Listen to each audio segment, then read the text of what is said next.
السلام عليكم، أهلا بكم أعزائي متابعي القناة التعليمية مدرسة الشاذلي. مرحبا بكم من جديد. اليوم غادي نشوفوا الصفحة 25 من كتاب لور دو فرونسي المستوى الأولى إعدادي. شنو عندنا اليوم؟ عندنا écouter s'exprimer، أنك تستمع، أنك تعبر. rapporter des événements historiques، أنك تنقل واحد الأحداث تاريخية. الأهداف ديال الدرس ديال اليوم هو faire oralement un récit، أنك تسرد بشكل شفوي واحد القصة en respectant باحترام la chronologie des événements، يعني التسلسل الزمني للأحداث. rapporter des événements historiques، أنك تنقل واحد الأحداث تاريخية. j'observe، ولاحظ. rapporter des événements historiques، نقل أحداث تاريخية. عندنا دو تكست، عندنا النص الأول وعندنا النص الثاني. premier émir des Almoravides، يعني أول أمير ديال المرابطين، يعني تزاد في 1059 وتوفى في 1106. né en 1059 et décédé en 1106. Youssef ibn Tashfin est considéré comme l'un des plus grands souverains de l'islam. يوسف بن تاشفين يعتبر l'un des plus grands، واحد من أعظم ولا من أكبر الحكام ديال الإسلام، الناس السلاطين أو الملوك أو الحكام ديال اللي دازوا في الإسلام. C'est à lui que fit rappel المعتمد ابن عباد. C'est à lui que fit rappel المعتمد ابن عباد، يعني نقولوا كان له المعتمد ابن عباد عيط له، يعني استدعاه في رابيل، يعني عيط له قال له اجا تعاوننا المعتمد ابن عباد et d'autres rois des طوائف، لان او ملوك اخرين ديال ملوك الطوائف اللي كانوا في جنوب اسبانيا اللي كانت تسمى الاندلس ملي كان شدها الاسلام. اذا هادو عيطوا له علاش يعاونهم؟ علاش؟ لانهم كانوا مهددين بالاستعمار المسيحي، menacés، مهددين par la reconquête chrétienne، الاستعمار المسيحي. après la prise de Tolède en 1085، بعد أن سقطت طليطلة سنة 1085، يعني الاستعمار المسيحي الإسباني استولى على مدينة طوليد سنة 1085. وما عيطوا له قالوا أجوا تعاوننا، راه مهدين بالاستعمار. il débarqua aussitôt en Espagne à la tête de son armée، يعني هبط على الفور. ديباركا يعني نزل بالباطويات بالسفن ديالو، كنقولوا ديباركي يعني جاب السفن ديالو وحط في اوسيتو يعني على الفور بسرعه. اون اسباني، في اسبانيا، على تيت دو سون ارمي، على راس الجيش ديالو. il livra bataille à Alphonse، شنو هذا؟ ألفونس 6، لأن كيكون عندنا هذه 5 رومانية والواحد مهجي، إذا 5 زائد 1 هي ألفونس السادس. إذا شنو دار؟ قام بتسليم المعركة إلى ألفونس السادس. il livra bataille à ألفونس السادس roi de Léon et de Castille. شكون هذا ألفونس السادس؟ هو ملك ليون وقشتالة. كاستي هي قشتالة. qu'il mit en déroute à Sagragas. qu'il mit en déroute يعني الذي هزمه. déroute هزم هذا الملك ألفونس السادس فايش؟ اش كتسمى ساغراغاس، هي اللي كتسمى ساراغوس دابا، ساراغوستا او زلاكا او الزلاقه. en 1086 سنة 1086. et revint à Marrakech، ورجع لمراكش لأنه هزم دابا هذا الملك ألفونس السادس ورجع لمراكش. revint à Marrakech chargé de butin et comblé d'honneur، وعاد إلى مراكش محملا بالغنائم. chargé de butin، الغنائم الحرب، يعني داكشي اللي كيخليو دابا الجيش من كينهزم وكيهرب كيخلي الأسلحة ديالو، كيخلي مثلا دوك اللي ميتين كيديو لهم الكسوة ديالهم، كيديو لهم كان عندهم شي فلوس شي ذهب، هذوك هما كيتسموا الغنائم ديال الحرب، كيتسموا دو بوتان، يعني دا الغنائم est comblé d'honneur. وممطرا يعني عامر بالشرف، يعني جا من فوق لأنه حقق واحد النصر كبير على واحد من السلاطين. Mais son entente avec les émirs d'Espagne fut de courte durée. لكن التفاهم ديالو مع الامراء ديال هادو الامراء اللي استنجدوا به قالوا عافاك اجي عتقنا، ما بقاش مفاهم معاهم بزاف، انهم دغيا عهناهم من دوك اللي كانوا كيهاجموهم دغيا تقلبوا فيه. مي سون اونطونت يعني التفاهم ديالو مع هاد الامراء ديال اسبانيا، يعني هاد ملوك الطوائف، في دو كورت دوري يعني لم يدم طويلا، يعني ما كانش مده طويله. il dut bientôt repasser le détroit de Gibraltar 1091. قال لك سرعان ما اضطر الى عبور مضيق جبل طارق، جبرالتار كيسموه جبل الطرق، مضيق جبل طارق، ولا كان مضطر انه يعبره. et entrepris d'unifier sous son autorité. شنو هادي؟ شنو دار؟ علاش مشى عبر جبل طارق؟ باش يوحد دوك الدويلات الصغيره اللي كاينه في جنوب اسبانيا، بغى يوحدها تحت الحكم ديالو، هو اللي يولي الحاكم ديالها، وكامله توحد تحت رايه الاسلام، لانه كانت هي مملكات صغيره ومقسمه. دينيفي يعني ديال الوحده، يوحد سو سون اوتوريتي تحت السلطه ديالو l'ensemble des territoires musulmans، يعني المجموع ديال الاراضي الاسلاميه في الأندلس، d'Andalousie. À sa mort، بعد وفاته، في الوفاة ديالو، à sa mort، seuls les Bénihoudes de Saragosse، فقط بقية القبيلة ديال بني هود، seuls les Bénihoudes، قبيلة بني هود في ساراغوستا، demeuraient encore indépendants du pouvoir central almoravide. فقط واحد القبيلة وحدة اللي كتسميتها بني هود في ساراغوستا demeurée، اللي بقات مستقلة encore indépendant، مستقلة عن السلطة المركزية ديال المرابطون. واضح؟ إذا راه شد جميع الممالك شدهم إلا هاد القبيلة ديال بني هود. ندوزو للنص الثاني. النص الثاني نشوفو شنو عندنا فيه. Texte 2. Fondé par Zéri ibn Atiya، يعني فوندي مؤسسة، يعني تأسست من طرف الزيري بن عطية، شيف زينيت دو لا تريبو دو مغراوة، رئيس الزينيت من قبيلة مغراوة، vers 994، يعني حوالي عام 994، au centre de la plaine des Angad، في مركز ولا في وسط سهل انقاد راه في نواحي وجده في الشرق ديال المغرب. لا بلين دي زانغاد، وجده est demeuré pendant 80 ans le siège de la dynastie de son fondateur.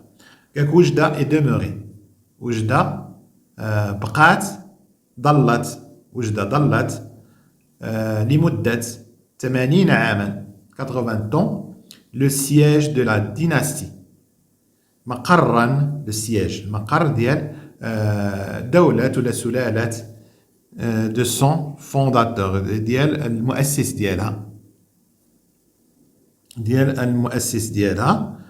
ensuite من بعد ensuite la capitale de l'oriental، يعني من بعد عاصمة الشرق، se retrouve sous le pouvoir، وجدت نفسها تحت سلطة المرابطين، وبعد ذلك sous celui des Almohades، وبعدها إلى سلطة الموحدين، يعني أصبحت المرابطين ثم من بعد داكشي حكمها الموحدون. Détruite en 1271، دمرت سنة 1271 par le sultan Mérinide، من طرف شكون اللي دمرها؟ السلطان الماريني، يعني من المارينيين، أبو يعقوب الماريني. وجدة سي remise sur pied، عادت وجدة إلى، يعني نهضت وجدة وقفت على رجليها من بعد grâce au fils de ce dernier بفضل ابن هذا الأخير. يعني الأب دمرها ريبها كاملة هدمها هدم وجدة سنة 1271 وولدو بناها يعني قعدها على رجليها. le fils de ce dernier يعني ابن هذا الأخير اللي هو يعقوب المرين أبو يعقوب المرين. أبو يوسف يعني ولدو سميتو أبو يوسف. أبو يوسف هو الابن ديال أبو يعقوب. أبو يعقوب ريب وجدة وأبو يوسف قعدها وقفها على رجليها يعني أعاد بناءها.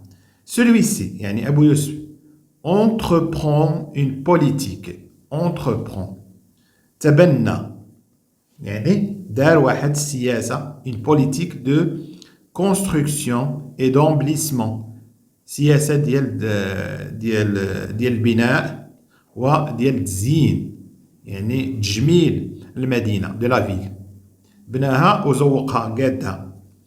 en 1673 سنة 1673 le grand sultan alaouite يعني السلطان الكبير العلوي مولاي إسماعيل السلطان العلوي مولاي إسماعيل يعني من الدولة العلوية procède à la restauration et à l'organisation de la ville. la restauration شنو هي؟ la restauration يعني هي الترميم ديال المدينة. داك الترياب اللي كان ريبها هذا السلطان المريني أبو يعقوب هو حاول يرممها وينظمها. l'organisation هو التنظيم ديال المدينة. واضح؟ نعاود نقراو النصين بجوج. texte 1 premier émir des Almoravides 1059-1106. Youssef ibn Tashfin est considéré comme l'un des plus grands souverains de l'islam. C'est à lui que fit rappel Al-Mu'tamid ibn Abbad et d'autres rois des Tawaïf menacés par la reconquête chrétienne après la prise de Tolède en 1085. Il débarqua aussitôt en Espagne à la tête de son armée. Il livra bataille à Alphonse VI, roi de Léon et de Castille, qu'il mit en déroute à Sagagas ou Zalaka en 1086, et revint à Marrakech chargé de butin et comblé d'honneur. Mais son entente avec les émirs d'Espagne fut de courte durée. Il dut bientôt repasser le détroit de Gibraltar 1091 et entreprit d'unifier sous son autorité l'ensemble des territoires musulmans d'Andalousie. À sa mort, seuls les Bénéoudes de Saragosse demeuraient encore indépendants du pouvoir central almoravide. Texte 2 Fondé par Ziri ibn Atiya, chef zénète de la tribu des Maghrawa vers 994, au centre de la plaine des Angad, Oujda est demeuré pendant 80 ans le siège de la dynastie de son fondateur. Ensuite, la capitale de l'Oriental se retrouve sous le pouvoir des Almoravides, puis sous celui d'Almohad. Détruite en 1271 par le sultan mérinide Abu Yaqub al-Marini, Oujda s'est remise sur pied grâce au fils de ce dernier, Abu Yusuf. Celui-ci entreprend une politique de construction et d'embellissement de la ville. En 1673, le grand sultan alaouite Moulay Ismail procède à la restauration et à l'organisation de la ville. السؤال الأول عندنا je comprends شنو مطلوب منا je comprends. قال لك texte 1 quelle est la source du texte à quel genre appartient-il. شنو هو مصدر النص وأين نوع من النصوص كينتمي ليه هذا النص. هاي لا source هاي وأين نوع من النصوص كينتمي ليه. نجاوبوا على السؤال. نقولوا cet ouvrage ce texte هذا النص est extrait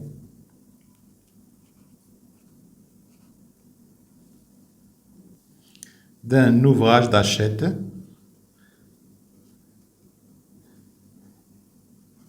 واحد المؤلف ديال شركة d'Hachette شركة Hachette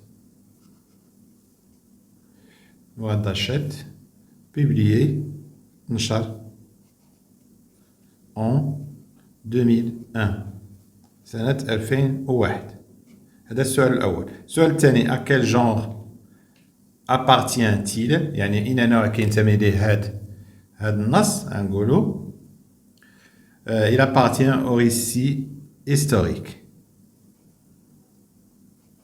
il نديرها بلون مغاير باش تبان.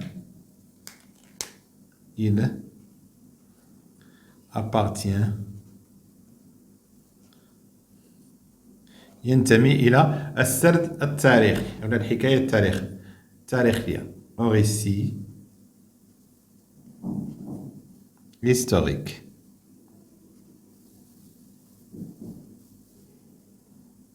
واضح؟ ثم السؤال الثاني نشوفوا شنو مطلوب منا في السؤال الثاني. لك دون ان تيتر ا سو تيكست حطينا شي عنوان لهذا النص. شنو غنقول مثلا العنوان ديال النص الاول؟ شنو اهم حاجه فيه؟ شكون القائد اللي كنهضروا عليه؟ هو يوسف بن تاشفين. اذا نسميوه يوسف ابن تاشفين.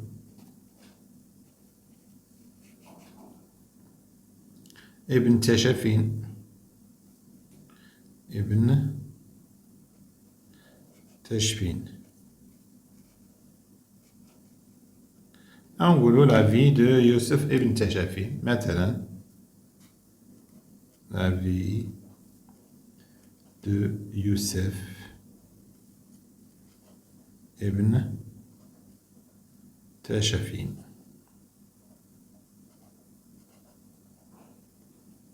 واضح؟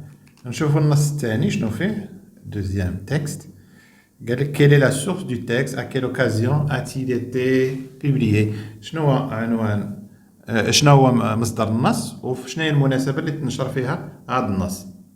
غنقولوا هذا النص هاهي كما كتشوفوا المصدر ديالو هو لو كوتيديان اليومية. غنقولوا ce texte est extrait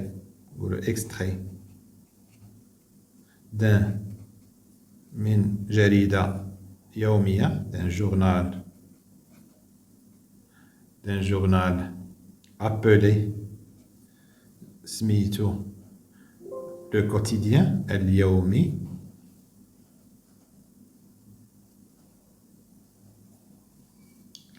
شنو المناسبة؟ à l'occasion بمناسبة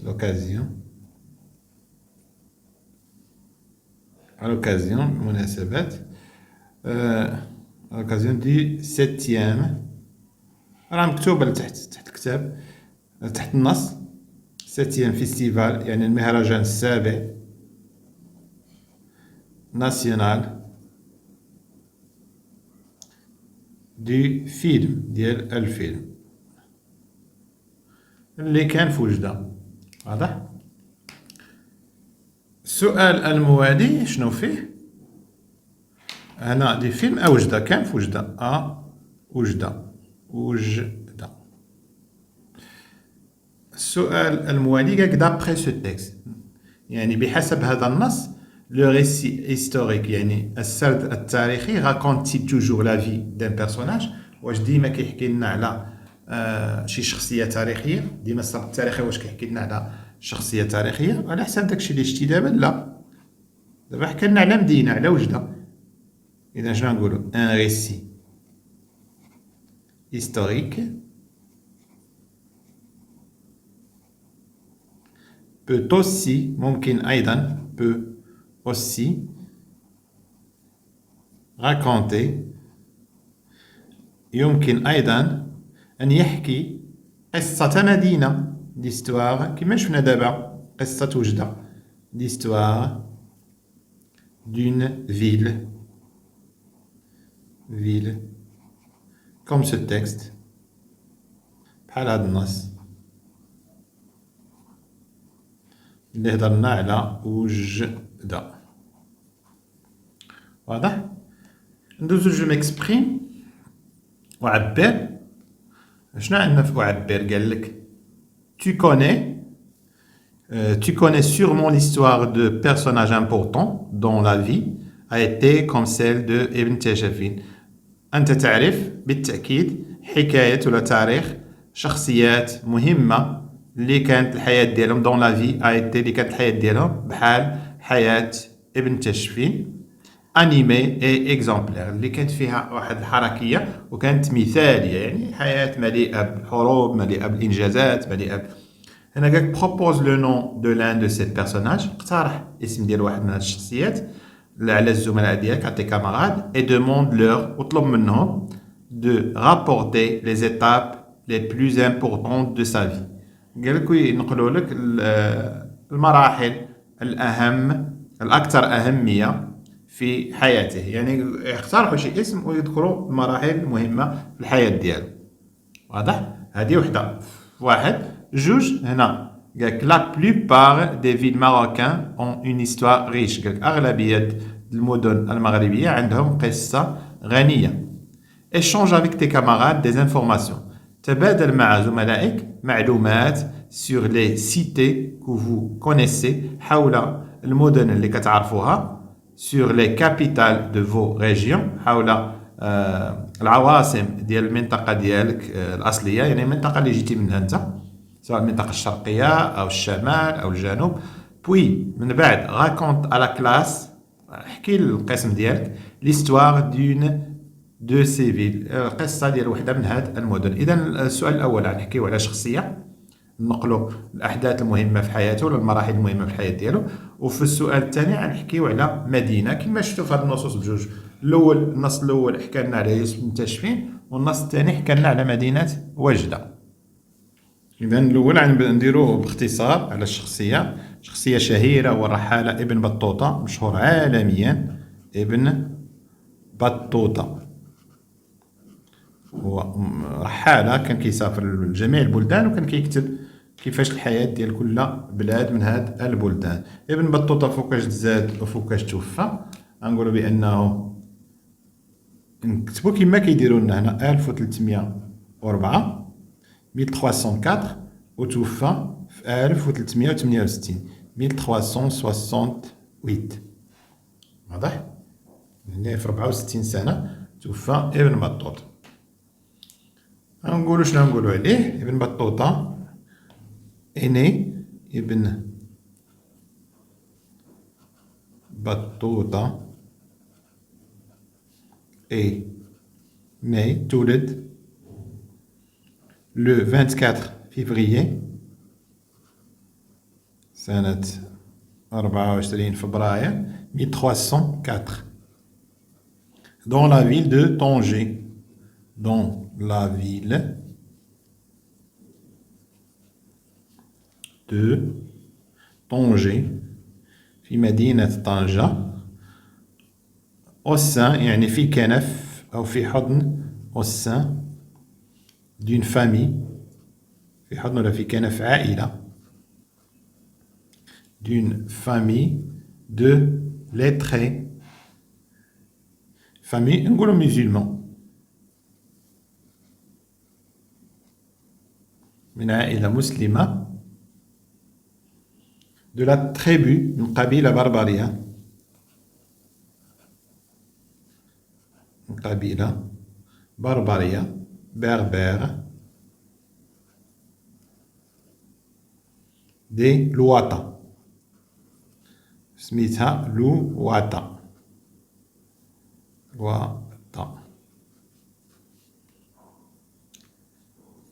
dans sa jeunesse يعني في الطفولة ديالو dans sa jeunesse ابن بطوطة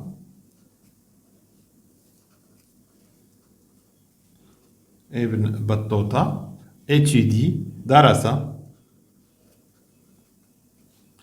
étudie le الفقه درس علوم الدين درس الفقه de l'école ديال المدرسة المالكية de l'école malikite de l'école malikite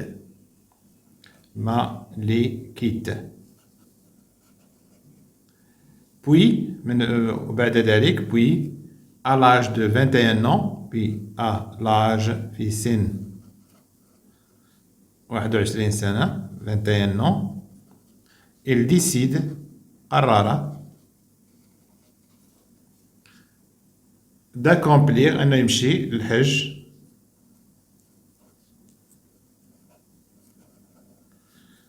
على رجليه le pèlerinage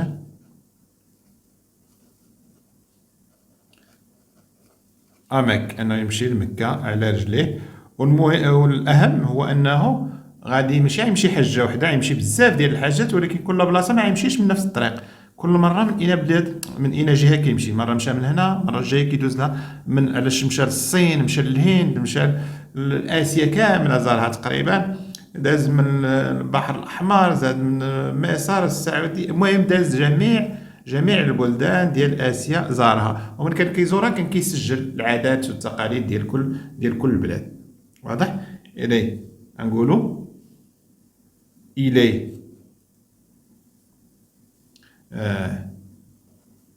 إليه مثلا ان غون écrivain هو واحد كاتب كبير في أدب الرحلات arabe نقولوا son décès الوفاة ديالو était كانت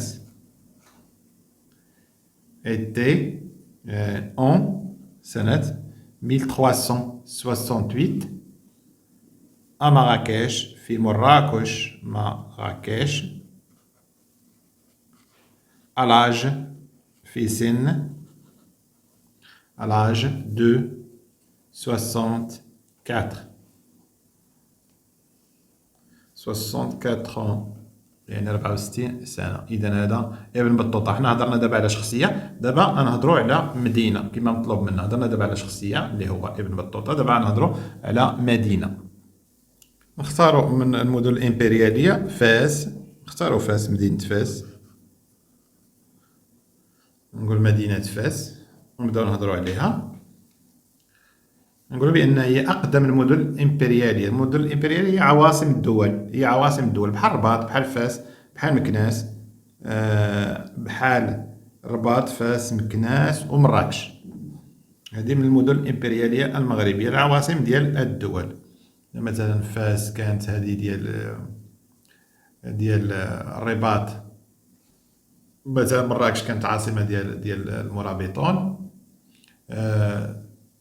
هاد مدينة فاس ديال الأدارسة إلى غير ذلك إذا نقولوا دويان دي فيل إمبريال يعني فاس هي من أقدم دويان دي فيل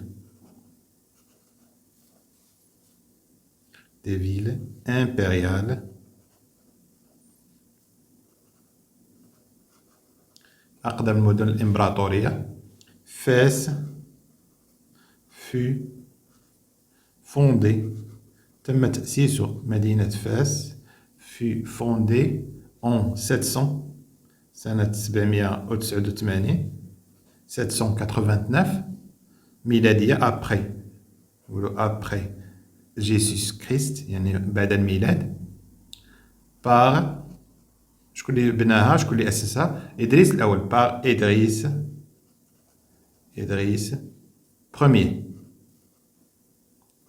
un descendant يعني من سليل الرسول يعني من نسل الرسول صلى الله عليه وسلم جا هرب من مكة كما شفنا في النص السابق un descendant du prophète انه ابن فاطمة من حادر من فاطمة وعلي فاطمة بنت الرسول وعلي ولد عمه du prophète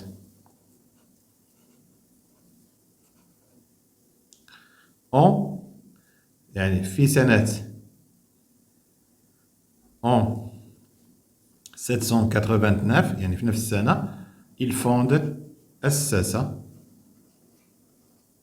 il fonde sa capitale أسس عاصمتها sa capitale عاصمة ديالها sur la rive droite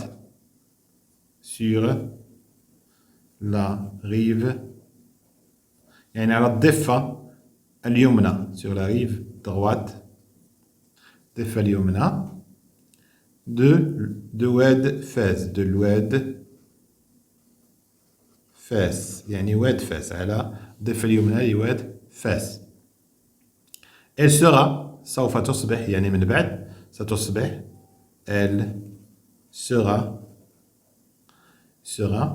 la première ville islamique أول مدينة إسلامية ville islamique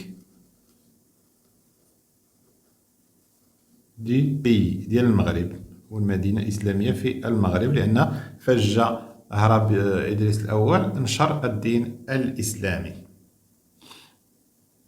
son jeune fils من بعد ما تقتل لأن فاش رسلو هارون الرشيد شي واحد يقتلو راه شفناها في النص السابق. son jeune fils يعني ولدو الصغير إدريس الثاني إدريس دو accueille استقبل accueille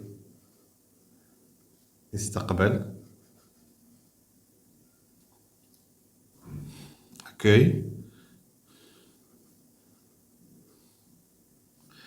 استقبل شنو plusieurs centaines عدة مئات